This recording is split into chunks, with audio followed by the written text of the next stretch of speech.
everyone. This is Linda from Lilybug's Library, and coming to you today with, we're partway through June, so we're going to talk a little bit about June romance and where I am so far, and we'll continue from there. So the first thing I want to talk about was a little bit about the spring mixtape that I did with Literary Diversions. So I did pretty good. I mean, I only had a week, right? But I put some stickers on the ones I managed to complete. And so Anticipate It Read, I did that one, of Mice and Murder. A book that I was putting off was It Ends With Us. And I did start that. And took some me time, relaxing on the deck, setting positive intentions. Did a non-reading hobby. I painted a couple of yep, those things that hold bookends. Thank you. And then a book from my favorite author. I don't really have a favorite author, so that one I thought about doing Nora Roberts. I thought about a couple of other ones, but don't think I really did that one. Find a new comfort read. Right now I'm reading something about a chubby tabby. It's I think it's Bodies, Baddies, and a Chubby Tabby, I think is what it's called. Obviously, it's a cozy mystery. And then finish a soft DNF, which turned out to be The Cactus. And so, yeah, I did pretty good. So I was happy with myself, and we'll try it again next year or next season. So with the books I read, we'll start with, I guess, The Cactus, since I just mentioned it. So The Cactus, they kept saying it was like Eleanor Oliphant is completely fine. Not as much. I mean, I get where they're making the assumption. The characters are a bit similar, but I liked Eleanor Oliphant is completely fine. Wasn't real crazy about The Cactus. So it starts out with Susan, who's got some social awareness problems, but she's not. I mean, I don't even think it's that she has, any kind of, learning disorder, or it's nothing like that. It's not Asperger's. She's just seems to be very condescending, very rude, very much sure that her way is the right way. My mother, I think, would say she doesn't suffer fools lightly. So she's just not a very nice woman. And her whole family apparently was very dysfunctional. She talks about her father, who apparently was an alcoholic, and her brother Edward, spent his whole life, it seems like, kind of teasing her and torturing her and doing these mean things. And even as an adult, he's just not a nice person. So, with that being said, it's all about basically Susan and Edward's mother dying, and Edward getting the family home, and Susan's trying to fight him on that, and she's also pregnant, and so it's a lot of drama surrounding that. And the romance part of it is she meets her friend, or her brother's friend, Rob, and starts to spend time with him. And even that, like Rob, the character Rob is great. Her next door neighbor is great. I think her neighbor's name was Kim or something. Sweet people. I kind of wish they had got together, because they were the only really nice characters in the book, I thought. But it ends up so that, this sort of romance develops between Susan and Rob. And so I think the whole thing, I'm not even sure why they called it a romance, because I don't. And the ending, like most romances, of course, in the end, the two of them get together, and that's all well and good, but it's kind of unbelievable, because she hasn't changed that much, and he just doesn't seem like the type of person that would really be interested in her.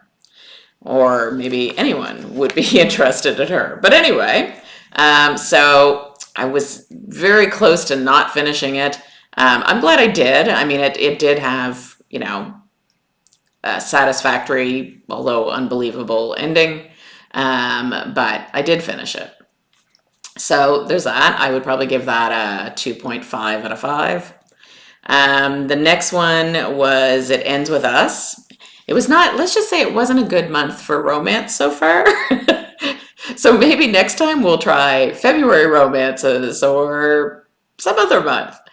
But I started It Ends With Us, and I don't know, apparently I didn't get the memo because I didn't totally understand what it was about.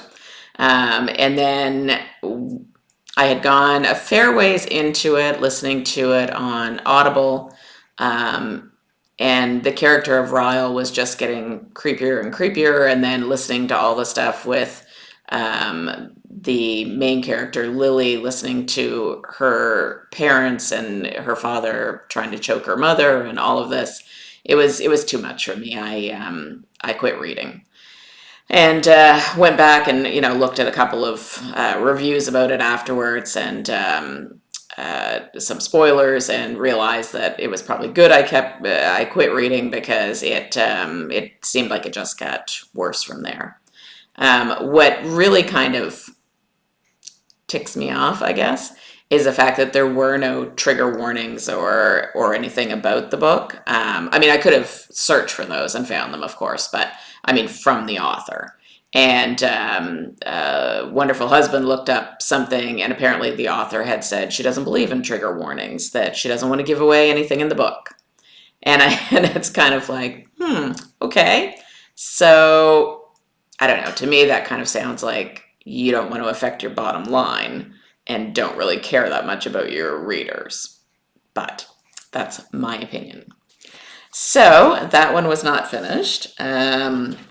Mistletoe Summer I did finish, and that was the best one I've read so far. It was really good. I'd definitely give it 4 or 5 stars. I don't know if it's really quite 5-star material, but definitely 4 stars. So we talked a little bit about it before when I first started it. It was about Melody, who was a cheerleader, and Cody, who was had PTSD from being in the forces. And it was them with their dogs, and Melody's dog was Mistletoe, and Cody's support dog was Tyrus. And so the whole thing is their budding romance. And I really liked the fact that the characters were very likable. The small town was lovely. It was just kind of a good overall vibe to it. And even more importantly, they didn't gloss over the PTSD. So they were very honest about some of Cody's struggles, and him backing away from Melody at times because he didn't, trust his emotions. And so it was, I just thought they did a really nice job of it. I mean, could they have went into it more? Sure. But I mean, it wasn't a book about PTSD and the issues with it. It was supposed to be a romance. So I understand why they didn't. But I thought with what they did do, it was good. So I really like that one. I would probably even read it again. It was really cute. So that was a keeper. And then the other one I read was, I don't even think it was actually on my list, but I read it anyway. It was called Fall of Marigolds, and actually I listened to it on Audible. And it went between 2 timelines. Probably should have read it for maybe historical fiction, but anyway, it worked as a romance too. So it was about this woman named Clara, who is in the past, and she lost someone close to her in a shirtwaist fire in some factory.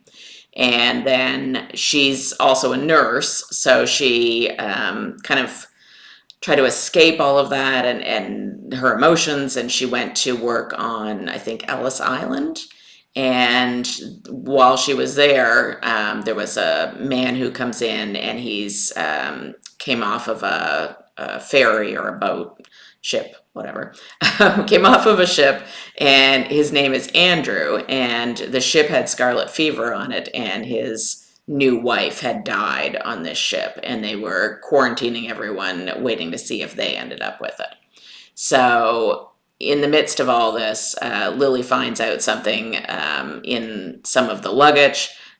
She gets this scarf that she knows was Lily's, and she, manages to kind of smuggle it into Andrew, so that he'd have like a remembrance of her. And then she also finds a letter that shows that Lily was keeping a few secrets. And so then it goes between that and modern day, just after, or a few years after 9/11, where this woman, Taryn, lost her husband in 9/11. And at the time that it happened, she was getting this, I'm trying to think what she did. I don't really remember what her job was. Something in fashion, maybe, because she was getting this scarf from this woman, and it was the same scarf, and this woman had got it from like a relative, and it had been passed down. So she had this scarf that she was taking somewhere for this woman, and that's when she found out that the towers had fallen, and she was kind of swept up in all of this, and was hanging on to this scarf at the time. So the whole thing is like a story between, Clara in the past and Taryn in the present, and how this scarf kind of unites both storylines and what happens between them. And in the meantime, Clara and Taryn are both trying to come to terms with losing someone, and so they don't feel like they're open to love, and yet sometimes love finds you even when you are not open. So it's a little bit of that. So it's got a bit of everything. Rating, probably 3.5 out of 5, which isn't too bad, really. So I was happy with that. And then the next one that I started and have not yet finished is called Midnight Romances. It's one of the, what do they call them? One of the Sweet Magnolias novels. It's called Midnight Promises. I don't know why I call it Midnight Romances. I got romance on the brain. Midnight Promises. And it says on the cover that it was a Netflix series as well. So I'm not finished reading the book, but I did go and kind of look and find like an episode of it and watched it to see what I thought.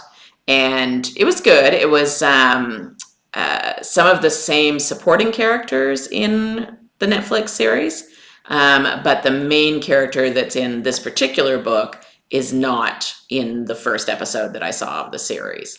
I think she comes to town later on, so she might be in some of the later episodes, but in this first one, she's not. And when I went and looked up this book, it's like the 8th in the series, so, who knows?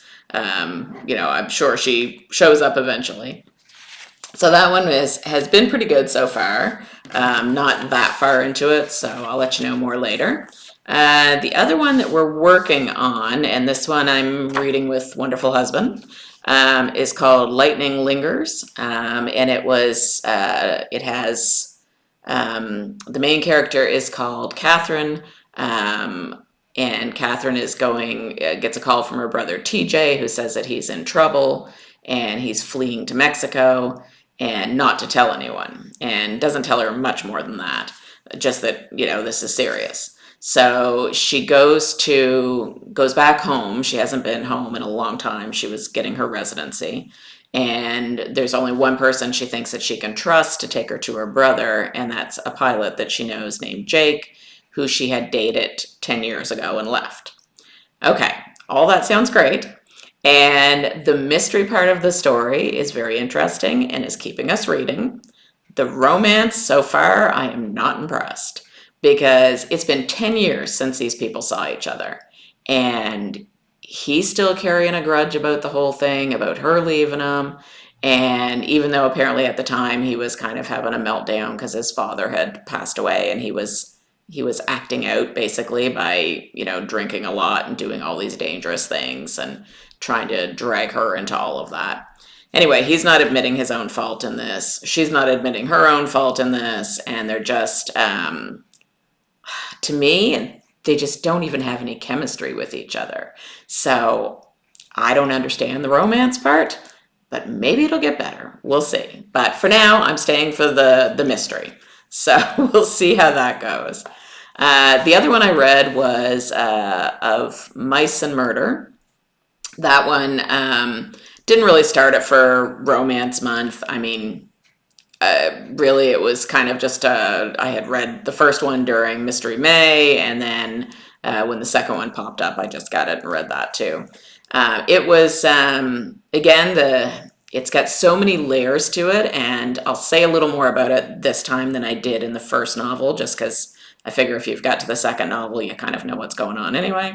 But it's Heathcliff, who runs this bookstore, and then his friend Moriarty, who's his roommate, and then there is another man named Quoth who lives there.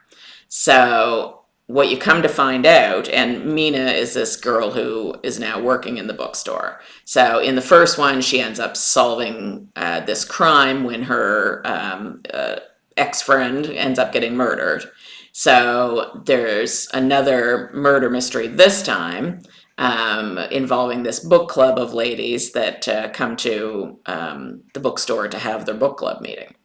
But what's interesting and what's keeping me reading is the fact that Heathcliff is actually Heathcliff from Wuthering Heights. Moriarty is actually Sherlock Holmes's archenemy Moriarty, and Quoth is Poe's Raven from the poem The Raven, and he can shapeshift back and forth between being the Raven and being Quoth.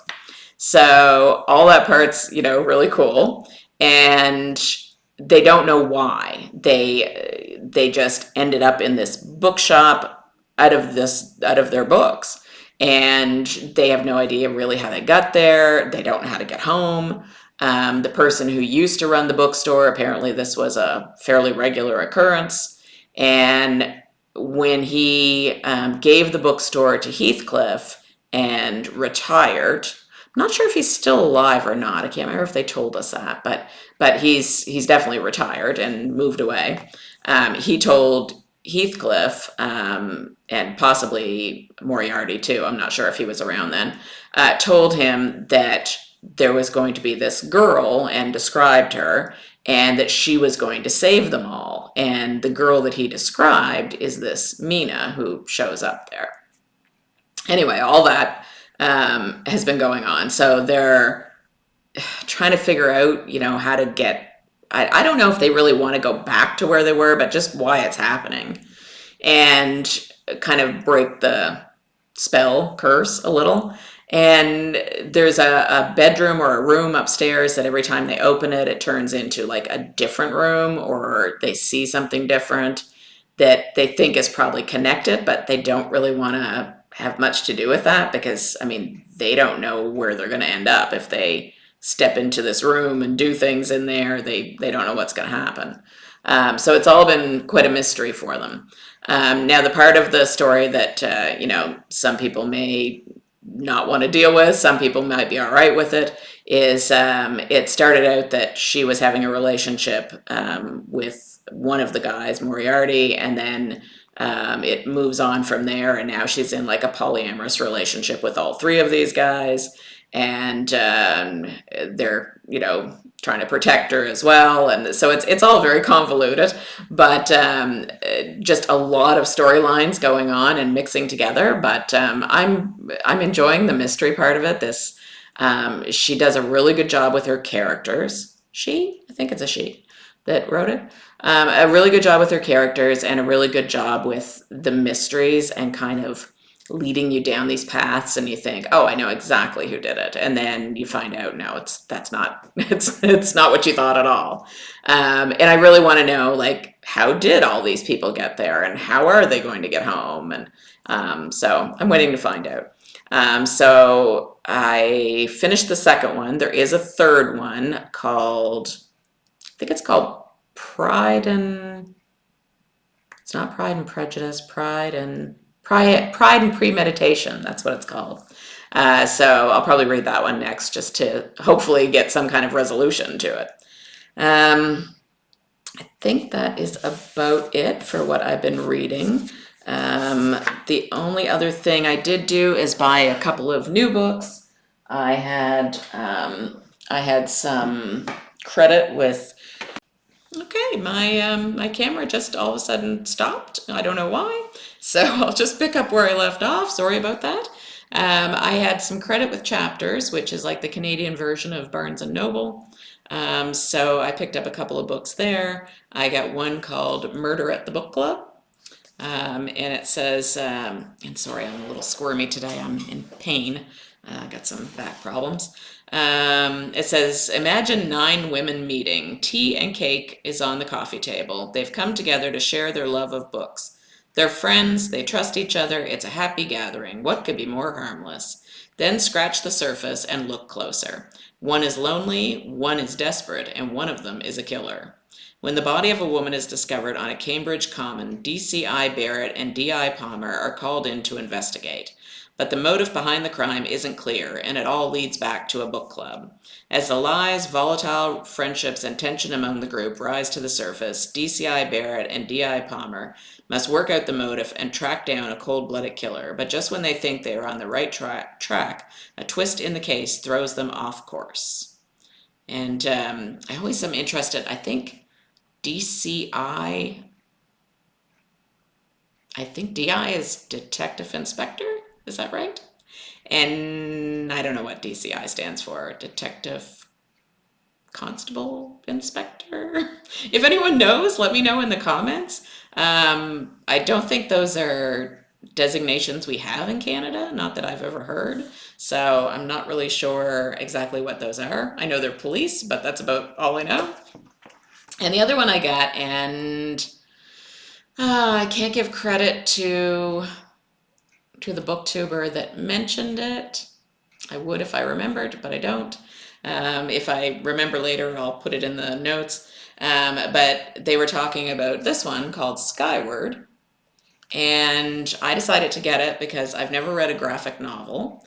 I mean, when I was a kid, we had comic books, but they're not the same thing, you know. And I thought, okay, well, I'd like to try one and see what I think. So anyway, I did pick that up. I might read it maybe when, might be a while. I might wait until middle grade March comes around or something. But anyway, I got that one as well. Oh, and I got I don't know if I still have it there. Nope, I don't know what I did with it. I got a little floaty pen as well. You know, tip it up and it, little sparkles fall down. I used to have one when I was a kid that had a boat in it, which was really cool. I don't know if you can still get those anymore, but I used to like to sit there and, you know, watch the boat go back and forth. And I did pick up a reading dragon from Temu, which I thought he was really cute. So I've put him up on my bookshelves as well. And I've been looking at the bookshelves lately thinking if anyone has any recommendation on how to organize them, and what they think is a good way to organize them, I'd love to hear your thoughts on it. Because I've been looking at it going, okay, should they be organized by color? Should they be organized by genre? Should they be organized by how many stars I gave them? What do you think? So, you know, feel free to put it in the comments below how you organize your bookshelf. All right, so I am off to take some pain meds for my back, and I will talk to you soon. Bye-bye.